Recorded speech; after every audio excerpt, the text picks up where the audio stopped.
오늘 우리에게 주시는 하나님 말씀은 시편 56편 2절에서 4절까지 말씀입니다. 우리 한 목소리로 함께 합독하겠습니다. 시작.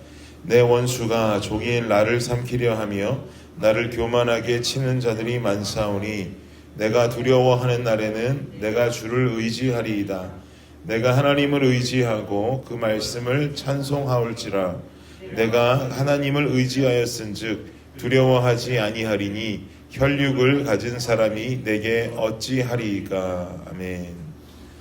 왕으로서의 다윗의 인생은 이스라엘 최고의 왕이라고 인정받는 영광스러운 삶이었지만 그 영광스러운 왕으로서의 삶을 살게 되기까지 그 다윗 삶의 과정은 결코 쉽지 않은 삶을 살았던 것을 우리는 알고 있습니다. 그 이유는 바로 목숨이 위태로운 도망자로서의 인생을 살았기 때문이죠. 특히 사울 왕에게 쫓기는 다윗의 모습은 더더욱이 쉽지 않았습니다. 사울은 이스라엘이라고 하는 나라의 초대 왕이었고요. 또 다윗의 장인이기도 했죠. 또한 사랑하는 친구의 아버지이기도 한 존재였습니다. 왕이라고 하는 권세 있는 자에게 쫓기는 것만으로도 불안하고 또 눈물 나도록 가슴 아픈 일인데 그가 자신의 장인어른이고 또 친구의 아버지라는 사실은 다윗을 더 힘들게 만들었을 것입니다. 다윗이 사울에게 쫓기게 된 데는 다윗의 잘못은 전혀 없습니다. 다윗의 잘못이라곤 블레셋 장수 골리앗을 죽이게 된 일밖에 없었는데 이것은 당연히 다윗의 잘못이라 말할 수 없고 난세에 빠진 이스라엘을 구하는 어떤 영웅적인 일이었다는 것은 우리도 누구나 다 잘 알고 있는 사실입니다. 골리앗을 무너뜨리고 블레셋으로부터 대승을 거두고 돌아오는 그때에 이스라엘의 여인들이 거리로 나와서 노래를 만들어 부르기 시작했죠. 뭐라고 노래했습니까? 사울이 죽인 자는 천천히요 다윗이 죽인 자는 만만히로다. 사울 왕이 죽인 사람은 천천히요 다윗이 죽인 자는 만만이다라고 하면서 사울보다 다윗을 더 높게 인정하는 노래들을 그 나라의 여인들이 부르곤 했습니다. 당시 이스라엘의 왕은요 싸움에 능한 자가 인정을 받게 되어 있었습니다. 그런데 현직 왕인 사울이 죽인 자가 천천히고 다윗이 죽인 자가 만만이라고 하니까 이거 왕으로서 사울의 체면이 말이 아닌 것이죠. 성경을 보면 이 노래를 들은 사울이 그때부터 다윗을 주목하기 시작했더라라고 성경에 분명히 기록하고 있습니다. 그러나 여러분 생각해보면 이스라엘의 왕은 사울도 아니고 다윗도 아니고 실제적인 왕은 하나님이신 줄을 믿습니다. 이스라엘 나라의 주인도 하나님이십니다. 전쟁의 주관자도 다윗의 고백처럼 모든 전쟁의 승패는 주님께 달려 있었습니다. 전쟁의 주관자도 당연히 하나님이시니 이스라엘의 흥망성쇠는 이스라엘의 왕 사울에게 달린 것이 아니고 또 앞으로 왕이 될 다윗에게 달린 것도 아니고 하나님께 달려있는 것이죠. 그러니 자신이 이스라엘의 왕이고 주인인 것처럼 사울이 다윗에게 그 인기를 빼앗겨 버리니 분노할 필요가 전혀 사실은 없는 것입니다. 그러나 어디 인간사가 자기 마음대로 그렇게 될 수 있습니까? 결국 잘못된 시기와 질투로 시작된 사울 마음의 분노는 결국은 다윗을 죽이겠다고 쫓아다니는 광기로 돌변하게 됩니다. 사랑하는 여러분, 누구를 죽이겠다는 마음은요 처음부터 저놈 내가 한번 죽여야지 하는 마음부터 시작하지 않습니다.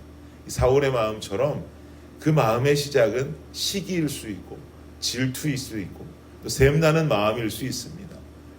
어찌 생각해보면 참 작은, 누구를 미워하는 작은 마음일 것 같은데요, 그 마음을 그대로 마음에 두고 있으면 그 마음은 발전하게 된다는 것이죠. 왜요?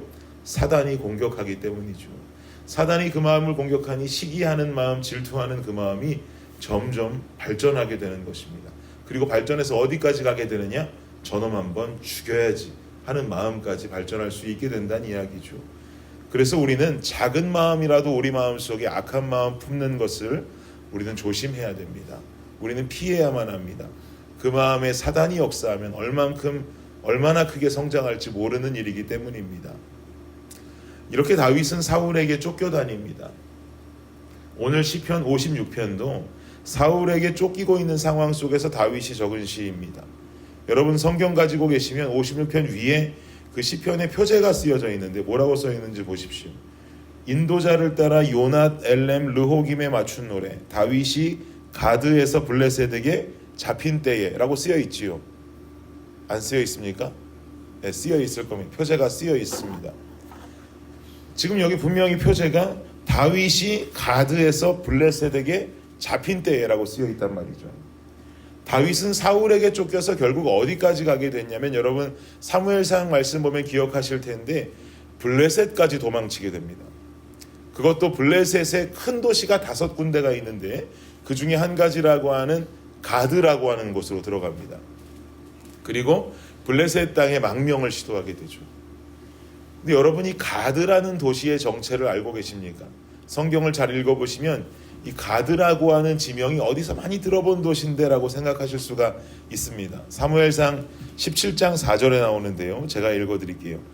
블레셋 사람들의 진영에서 싸움을 도두는 자가 왔는데 그의 이름은 골리앗이요 가드 사람이라. 그의 키는 6규빗 한 뼘이요. 뭐라고 말합니까? 그의 이름은 골리앗이다. 어디 사람이요? 가드 사람이다. 지금 다윗이 사울에게 쫓기다가 들어오게 된 곳은 자신이 죽인 골리앗의 고향 블레셋 가드 땅으로 들어온 거예요. 가드 사람들에게 골리앗은 도시의 자랑이고 국가적인 보물이었겠죠. 그만큼의 힘 있는 장수였겠죠. 그런데 그 보물 같은 장수를 죽인 자가 다윗이었으니 다윗은 그들에게 있어 당연히 유명한 존재이고 또 위협을 줄 수밖에 없는 위험인물로 받아들여졌을 것입니다.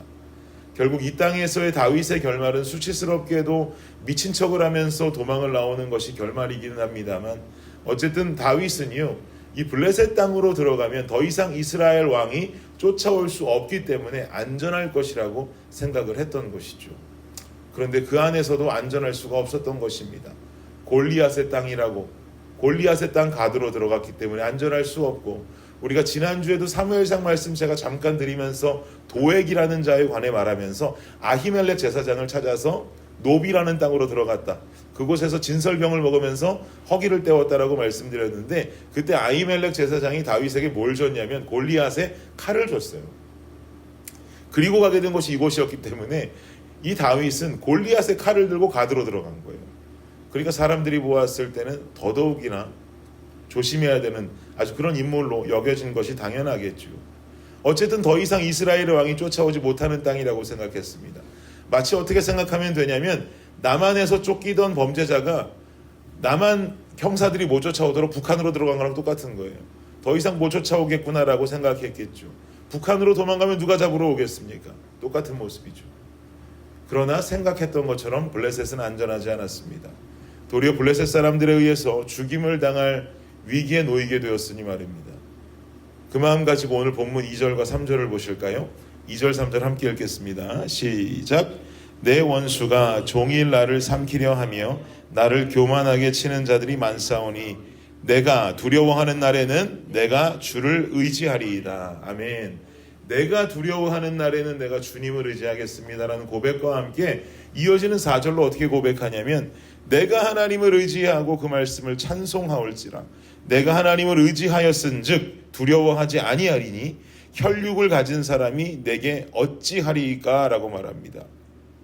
혈육을 가진 사람, 하나님이 나를 지켜주시고 주님께서 내가 주님을 의지하면 하나님이 나를 지켜주시니 혈육을 가진 사람, 인간이, 이 혈육이라는 말이 히브리어 그대로 해석하면 고깃덩어리 이런 말도 됩니다. 저런 고깃덩어리 같은 인간들이 어찌 나를 해할 수 있겠습니까? 주님이 나를 지켜주시니 여기가 가장 안전한 곳입니다 라고 고백하는 것이죠. 다윗이라고 하면 골리앗을 죽인 이스라엘 난세의 영웅이었습니다. 그만큼 힘과 권력과 명예를 한꺼번에 거머쥔 영웅이었습니다. 이렇게 힘 있는 자도 안전하지 않습니다. 도망가다가 적국 블레셋으로 들어왔습니다. 그러나 블레셋도 안전하지 않았습니다. 사랑하는 여러분, 힘과 권력과 명예가 우리를 지켜줄 것만 같지만 오늘 다윗을 보니 그렇지도 않은가 봅니다. 특별히 보호받을 수 있는 땅이라고 생각하는 그 장소에 있으면 안전할 것 같지만 오늘 다윗의 모습을 보니 그것도 아닌가 봅니다. 결국은 세상 속에서 거머쥐는 힘과 명예와 권력, 세상에서 안전하다고 하는 어떤 장소가 우리를 책임져 주지 않는다는 말입니다. 다윗의 고백이 정확합니다. 내가 두려워하는 날에는 내가 주를 의지하리이다. 내가 하나님을 의지하고 그 말씀을 찬송하올지라. 내가 하나님을 의지하였은즉 두려워하지 아니하리니 혈육을 가진 사람이 내게 어찌하리이까. 이 고백이 진정한 맞는 고백인 줄을 믿습니다. 주님만이 산성이십니다. 힘이십니다.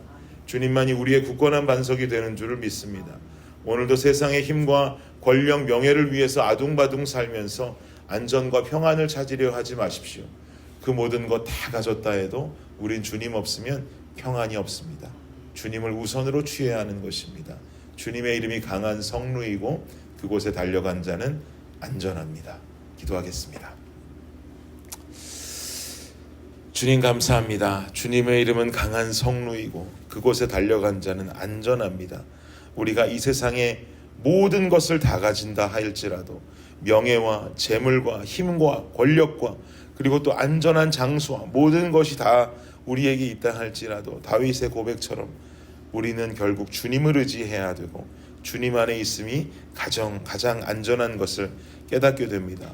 오늘 하루를 살아가며 우리 모든 블레싱 성도들의 삶이 주님 주신 이 귀한 깨달음을 잊지 아니하고 하나님의 이름, 하나님께서 함께 동행하시는 것, 여기에 우리가 삶을 걸고 쫓아갈 수 있는 안전하고 평안한 자들이 되게 하여 주시옵소서. 감사합니다. 예수님의 이름으로 기도드립니다. 아멘.